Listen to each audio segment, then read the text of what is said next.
신재민 형제입니다.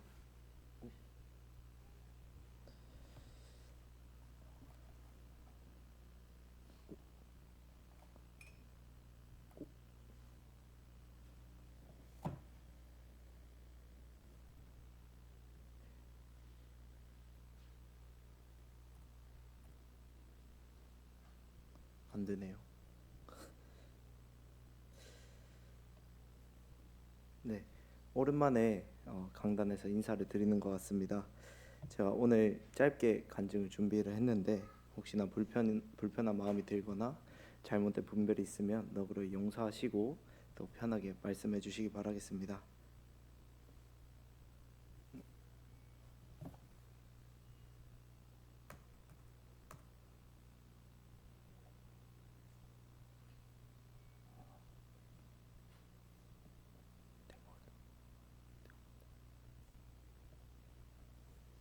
네, 오늘 말씀은 제가 욥기를 읽으면서 느낀 그리스도인의 태도란 무엇인가에 대해서 말씀드리고자 합니다.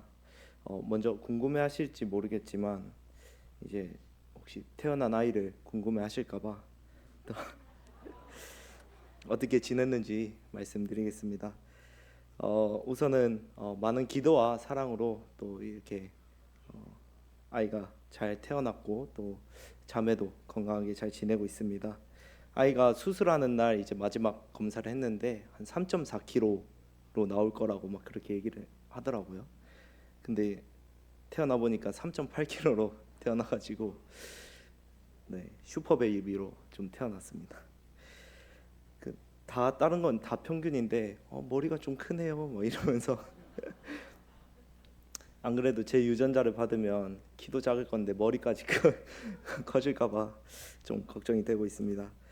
어, 아무튼 이렇게 건강하고 또 좀 크게 태어났는데 저 안 닮고 계속 크게 자라기를 또 바라는 마음이 있는 것 같습니다. 아무튼 처음에 태어나서 이제 탯줄을 자르라고 이게 들어오라고 하더라고요. 그리고 딱 들어갔는데 너무 못생긴 거예요. 그래가지고 좀 실망했어요. 왜냐면 초음파 사진 이렇게 봤는데 그때는 코도 엄청 높고 막 눈도 크고 막 이래가지고 기대를 엄청 했어요. 그래가지고 와, 그래도 못생기진 않았겠다. 그래가지고 딱 들어갔는데 좀 실망했습니다. 그, 아무튼 그 실망은 했지만 지금은 너무 예쁜 것 같습니다. 뭐 입 잘생기고 못생기고를 떠나서 너무 이쁜 것 같고 그 못생긴 사진이 몇 장 있어요. 근데 흑역사가 될 수 있기 때문에 그거는 뺐습니다. 어, 보시는 것처럼 표정도 엄청 다양하거든요. 막 울었다가 웃었다가 막 멍 때렸다가 막 그러는데 보고 있으면 되게 뿌듯한 것 같습니다. 그래서 처음에 태어났을 때 누구 닮았는지 잘 몰랐는데 제일 오른쪽에 있는 사진 저거든요. 그래가지고 태어나자마자 나구나 그런 생각을 좀 했습니다. 그래 어, 어렸을 때 뭐 성도님들 말씀을 들어보면 제가 장난 아니었잖아요. 그래서 생긴 것까지는 제가 바꿀 수 없지만 성격은 나는 안 됐으면 좋겠다라는 생각이 조금 있습니다. 아무튼 아직 아기랑 자매는 조리원에 있고요. 아직 집에 오지도 않았는데 되게 대화 주제도 많이 바뀌었고 또 그리고 분위기도 많이 바뀌었습니다. 뭐 저희 부모님도 당연히 좋아하시고 뭐 어쨌거나 되게 많은 변화들이 다가오고 있는 것 같습니다. 그래서 제가 뭐 면회도 하러 다니고 병원에서도 면회하러 다니고 뭐 동영상이나 사진으로도 이렇게 아기를 보고 있는데 되게 잘 볼 때마다 자고 있거든요. 막 자매 말 들어보면 밥 먹일 때도 자고 있고 막 그런데요. 그래서 되게 얌전하다. 조금 편할 수 있겠다 이랬는데 주변에서 하시는 말씀이 속지 마라. 집에만 오면 애가 달라진다. 그래가지고 마음의 준비를 단단히 하고 있습니다. 네. 어, 지금 제가 바라는 거는 조금 미룰 수도 있지만 이 아이가 빨리 하나님을 알고 또 구원을 받기 원합니다. 그리고 제가 이 아이를 통해서 하나님의 마음을 조금이라도 이해할 수 있기를 기도하고 있습니다. 먼저 목차로는 이렇게 있는데요. 하나씩 말씀드리겠습니다. 제가 본론에 들어가기 앞서서 최근에 제가 충치를 치료를 했는데 돈을 좀 많이 썼습니다. 이 충치가 2개 정도가 많이 먹었는데 그 옆에 있는 충치까지 퍼져가지고 한 번에 4개를 치료를 하게 됐는데요. 이게 생각보다 깊어가지고 충치가 신경치료까지 해야 될 것 같다라고 얘기를 해가지고 큰 고통과 비용을 지불하고 치료를 했습니다. 사실 이게 초기에 검진도 잘 받고 빨리 발견했으면 치료도 빨리 받았으면 하루 만에 이게 조금 때우고 치워버릴 수 있었는데 미루고 미루다 보니까 여러 번 병원에 방문해서 시간은 시간대로 쓰고 돈은 돈대로 쓰고 또 아프기도 엄청 아프더라고요. 이게 치료가 끝나고 나서도 자리 잡는 데까지 거의 1달 걸렸던 것 같고 아무튼 충치가 깊어질수록 치료는 더욱 어렵게 되고 또 대가가 커지는 것 같습니다. 그러면서 이제 죄라는 것도 이 충치와 같다라는 생각을 좀 하게 됐는데요. 사실 주님을 잊고 잠깐 잊고 살다가 잠깐 소홀히 하고 그렇게 살다가 돌아오는 것은 비교적 조금 어렵지 않을 수 있다라고 생각이 드는데요. 그 기간 하나님과 떠나서 살아가는 그 기간이 점점 길어지고 또 죄에 이렇게 무뎌지기 시작한다면 이 돌아올 때 정말 큰 결심이 있어야 되고 또 돌아와야 하는 길이 너무 멀고 험난하고 그런 생각을 하게 됐습니다. 그 동안에 사실 제가 바쁘고 뭐 피곤하다라는 그런 핑계를 대면서 꽤나 긴 시간 동안 하나님과의 관계를 소홀하게 지냈던 것 같습니다. 그러면서 이런 저를 발견하게 됐는데 새롭게 발견한 건 아니고요. 사실은 알고 있었습니다. 알고 있었는데 외면하면서 살아왔다라는 게 맞는 것 같습니다. 그래서 이번 충치 치료를 하면서 사실 이런 깨달음들이 저의 양심을 쿡쿡 찔러대서 더 이상 미룰 수 없겠다라고 생각을 했습니다. 그때부터 이제 큐티도 좀 하려고 하고 예배 참여를 하려고 하기도 하고 그랬는데 그 타이밍에 이제 또 형제님께서 말씀을 준비해 달라고 부탁을 하셨습니다. 사실 다른 사람들은 제 상태를 몰라도 저는 제 상태를 알잖아요. 그래서 솔직히 부담이 크기도 했고 그래서 거절을 할까도 고민을 했었습니다. 근데 생각을 해보니 이건 하나님께서 이런 깨달음을 얻게 하셨고 또 이런 말씀을 준비하는 이런 계기들을 통해서 나를 더 붙잡으려고 하시는 것 같다. 그러기 위해서 이런 시간들을 허락하신 것 같다라고 생각을 해서 준비를 하게 되었습니다. 앞서 말씀드린 것처럼 오늘의 주제는 그리스도인의 태도입니다. 이제 사실 욥기의 교훈이 그리스도인의 태도를 알려주는 것은 아니지만 이제 제가 읽으면서 느낀 욥의 마지막 고백을 통해서 내가 하나님 앞에서 어떠한 믿음의 태도를 가져야 하는지 또 어떤 순종의 자세를 가져야 되는지 그런 부분에 대해서 좀 생각하게 되었습니다.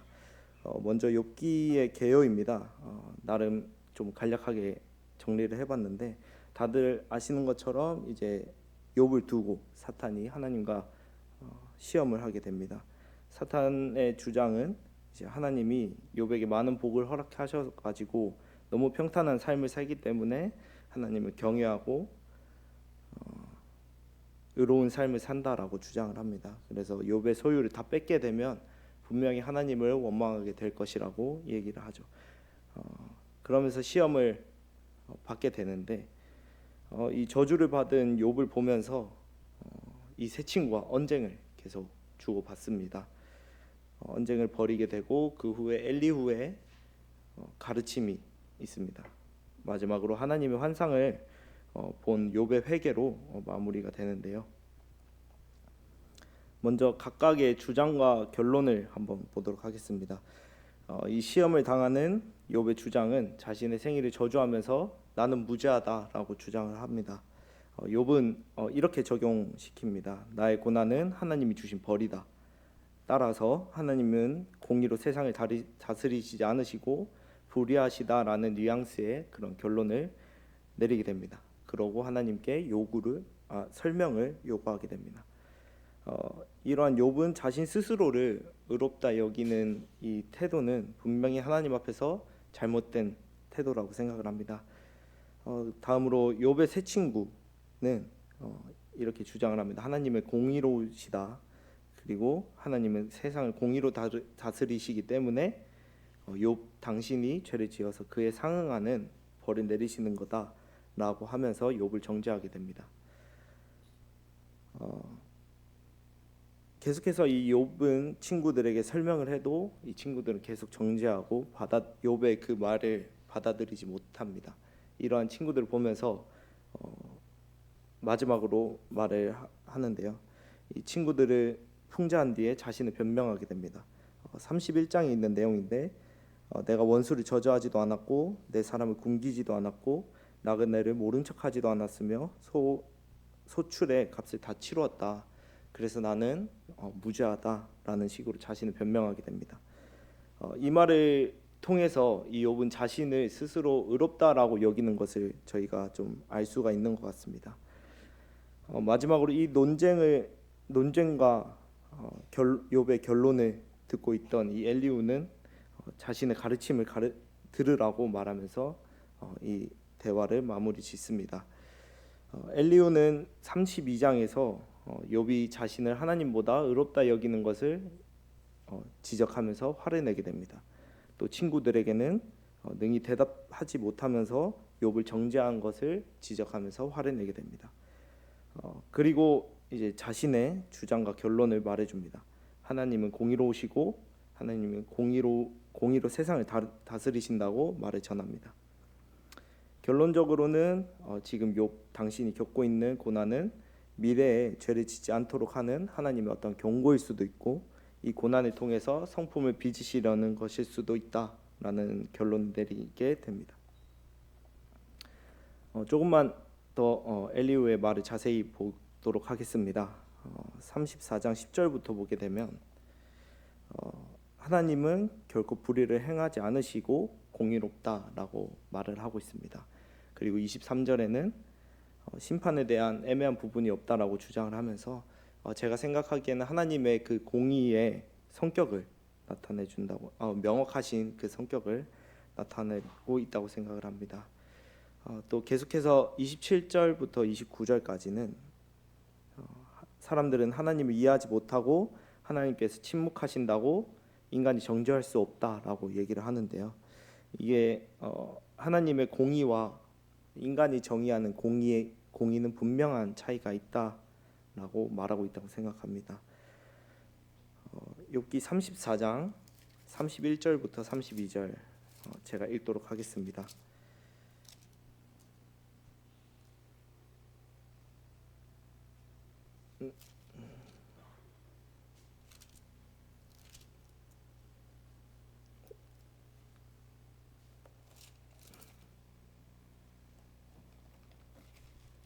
죄송합니다.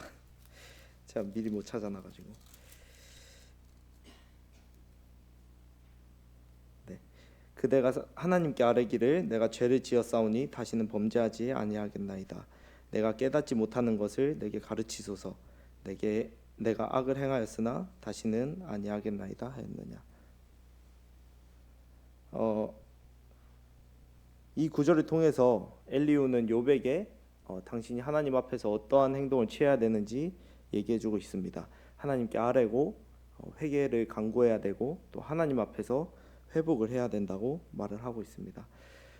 이건 단순히 욥에게만 해당되는 게 아니고 정말 저희가 그리스도인으로서 살아가면서 어떤 고난이 닥쳐왔을 때 정말 하나님 앞에 먼저 나아가서 죄를 고백하기도 하고 또 죄를 깨닫기를 구하기도 하고 또 하나님 안에서 교훈을 받고 또 회복을 해야 된다는 생각을 했습니다. 결국에 우리는 하나님의 피조물이고 또 창조주의 뜻대로 살아가는 것이 인간과 그 그리스도인의 의무이기 때문에 이러한 부분이 저희에게 적용될 수 있다라고 생각을 하게 됐습니다. 그리고 엘리후의 마지막 주장은 하나님은 정의와 공의를 굽히지 않으시고 사람들은 하나님을 경외하고 하나님은 스스로 지혜롭다 하는 자를 무시한다라고 말하고 있습니다. 하나님의 공의는 우리가 이해하지 못하지만 옳은 길로 인도하신다라는 것을 저희 스스로 인정해야 된다라고 깨닫게 되었는데요. 인간의 머리로 생각하는 그 옳은 길과 하나님의 공의가 맞지 않다라고 해서 결코 하나님이 틀렸다라고 저희가 생각을 해서는 안 된다라는 것입니다. 엘리후의 이 말을 끝으로 하나님께서는 욥에게 환상을 보여주십니다. 하나님이 이 세상을 어떻게 다스리시고 계시는지를 이제 욥에게 환상을 통해서 보여주시는데요. 환상을 본 욥은 이렇게 회개를 합니다. 욥기 42장 1절부터 다 같이 읽으면 좋을 것 같습니다. 욥기 42장 1절부터 6절입니다.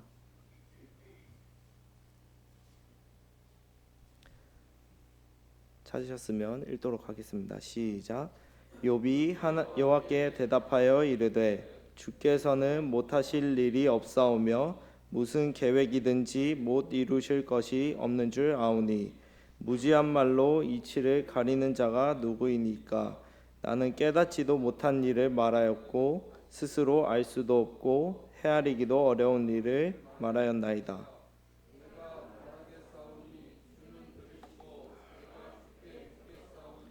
주여 내게 알게 하옵소서.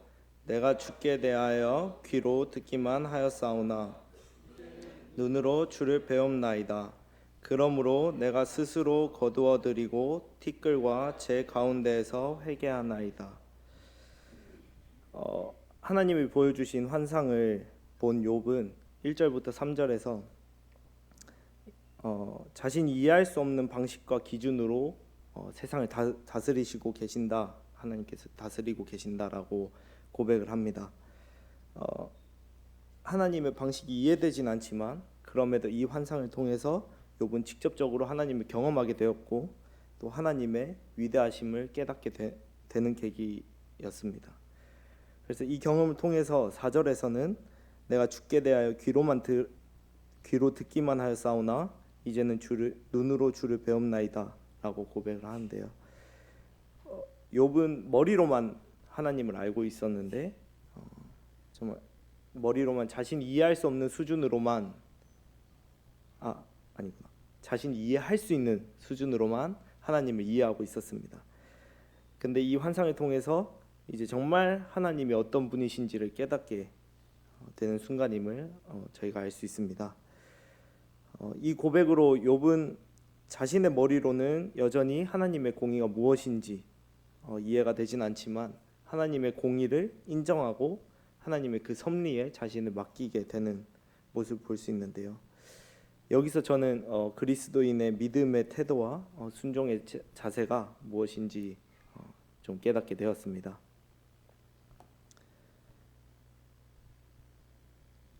그리스도인의 삶에는 고난이 동반되는데요. 이것은 그냥 단순히 어려움이 아니고 하나님의 뜻이라고 생각을 해야 됩니다.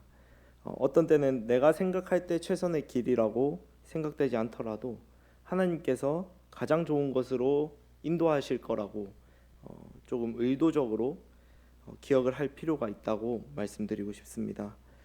또 순종이라는 게 내가 이해하고 납득이 될 때 하는 게 아니고 내가 이해가 되지 않고 납득이 되지 않더라도 그것이 하나님의 뜻이라면 하나님이 인도하시는 것이라면 기꺼이 행하는 것을 순종이라고 생각을 합니다. 부모님이나 어른들이 이제 아이들에게 바라는 순종의 자세와 같은 것이라고 생각하는데요. 결국에는 이러한 자세를 가지기 위해서는 가장 먼저 하나님의 공의를 인정해야 된다는 것입니다. 지금 아이가 태어난 지 2주가 딱 됐습니다. 2주가 정말 짧은 시간이잖아요. 근데 이 짧은 시간 동안 정말 많은 고민도 있었고 걱정도 있었고 그랬습니다.